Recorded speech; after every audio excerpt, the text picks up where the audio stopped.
Ce dimanche 19 mars, France 2 diffuse le film La Daronne, dans lequel Isabelle Huppert incarne une traductrice franco-arabe. Mais l'actrice a-t-elle vraiment appris l'arabe pour jouer ce rôle? Réponse ci-dessous. Isabelle Huppert a incarné 1001 femmes sur le grand écran. L'une des dernières n'est autre que Patience Portefeu, une mère de famille assez déjantée dans le film La Daronne, sorti en 2020. Il s'agit de l'adaptation du roman du même nom d'Anne-Laure Kéir, louée pour son ton mais aussi son style entre comédie et polar. L'actrice de 69 ans, elle, y incarne une femme qui gagne sa vie en traduisant des écoutes téléphoniques de l'arabe au français pour la brigade des stupes. Veuve et mère de 2 filles, elle peine à payer la maison de retraite de sa mère à 3 000 € par mois. Alors pour réussir à joindre les deux bouts, elle se lance à son tour dans le business et devient la daronne. Un nom sous lequel elle se met à vendre la marchandise d'un go fast.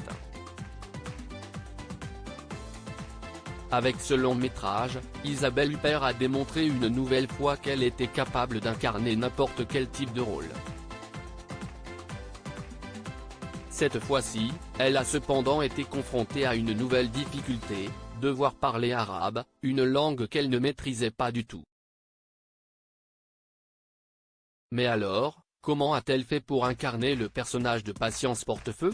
Isabelle Huppert a impressionné le réalisateur du film. Contrairement à ce qu'ont pu penser certains, Isabelle Huppert n'a pas appris la langue pour les besoins du tournage. En revanche, c'est bien elle qui prononce les phrases en arabe dans le long métrage. Et pour ce faire, elle a utilisé une technique assez audacieuse, apprendre toutes ses répliques en phonétique.